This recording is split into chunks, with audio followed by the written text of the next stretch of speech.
Hello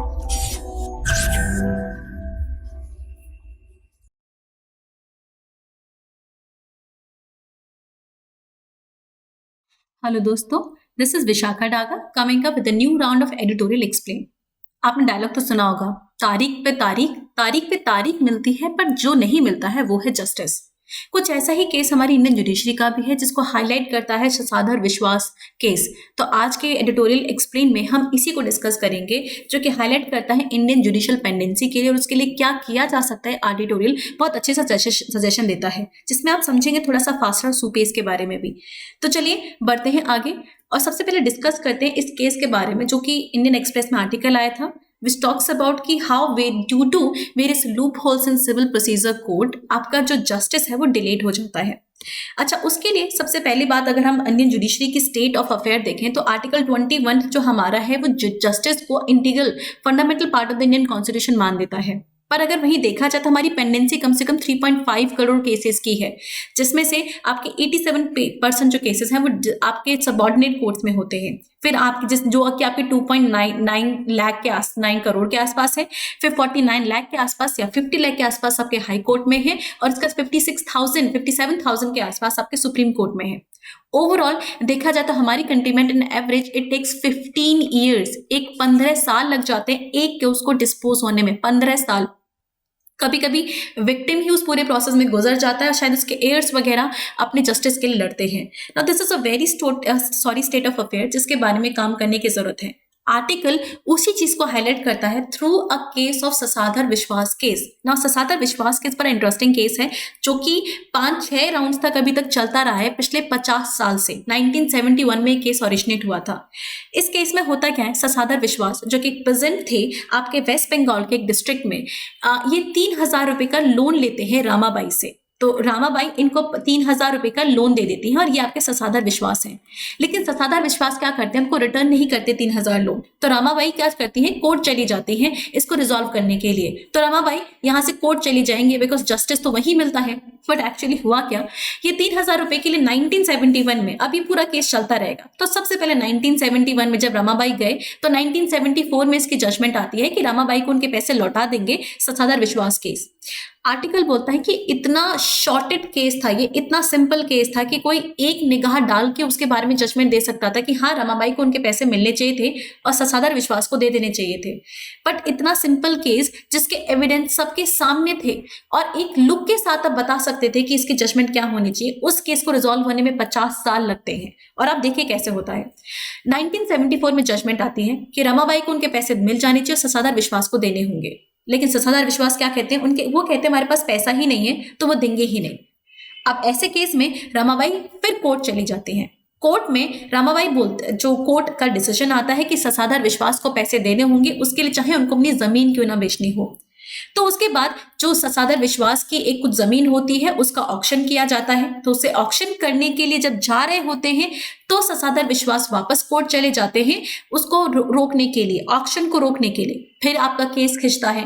finally 1975 में court decide कर देता है कि नहीं, ऑक्शन होगा, और 1979 में जाके आपका ऑक्शन होता है जिसमें आपके मुखर्जी ब्रदर्स उस जमीन को खरीद लेते हैं 5,000 रुपए में, 5,000 के आसपास।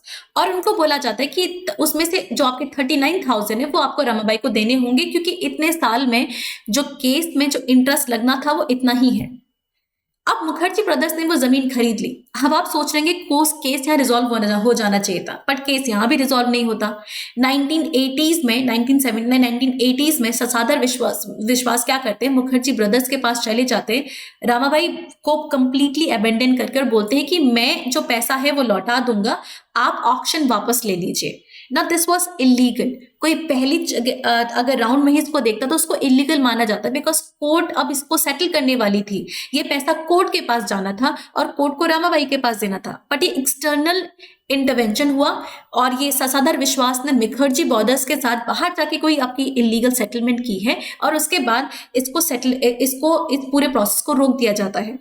बट कोर्ट को ये बात 10 साल में समझ में आती है और 1992 में जाके कोर्ट डिसाइड करता है कि नहीं, इसका ऑक्शन होना जरूरी है और लीगल प्रोसेस से होगा।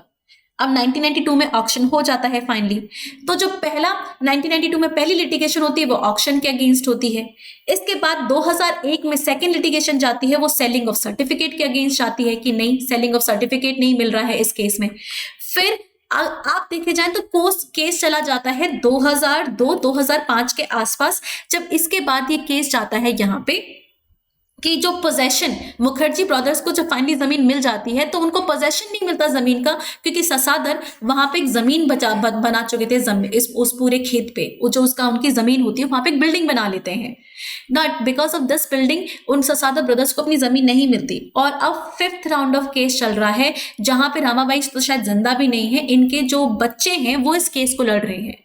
तो जो इतना सिंपल शॉर्ट केस था, जो 3,000 रुपए ससाधर को रामाबाई को देने थे, वो पूरा का पूरा प्रोसेस डिले होता चला गया, बिकॉज छोटे छोटे जो आपके जो लूप होल्स थे आपके लॉज में, उसको यूज किया था आपके लिटिगेंट ने। वो बार बार आपके इस तरीके के लूप होल्स को यूज करता है। तो आर्टिकल इसी के बारे में बात करता है कि जो हमारे रूल्स ऑफ प्रोसीजर हैं, जो जस्टिस को इंश्योर करने के लिए बनाए गए हैं, वही ट्रेविस्टी ऑफ जस्टिस कर रहे हैं, मतलब वही जस्टिस को नुकसान पहुंचा रहे हैं। वो होते जस्टिस के लिए बट उसे ही नुकसान पहुंचा रहे हैं।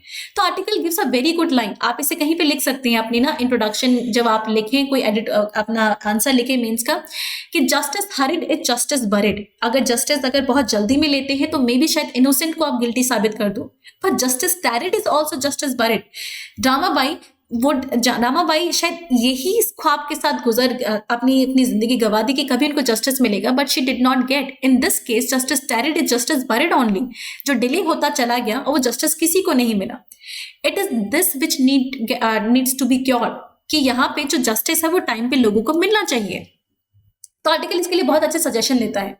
तो बोलता है, तो इसमें बोला था कि जो जुडिशरी जिसने ये जजमेंट दिया था, द जज हिमसेल्फ कॉल दैट, कि इसको तो आप म्यूजियम में लगा सकते हो या फिर अपनी लॉ बुक में इसको एग्जांपल लिख सकते हो कि किस तरीके से हमारे जो सिविल प्रोसीजर कोड है उनकी वजह से जस्टिस लोगों को टाइम पे नहीं मिलता।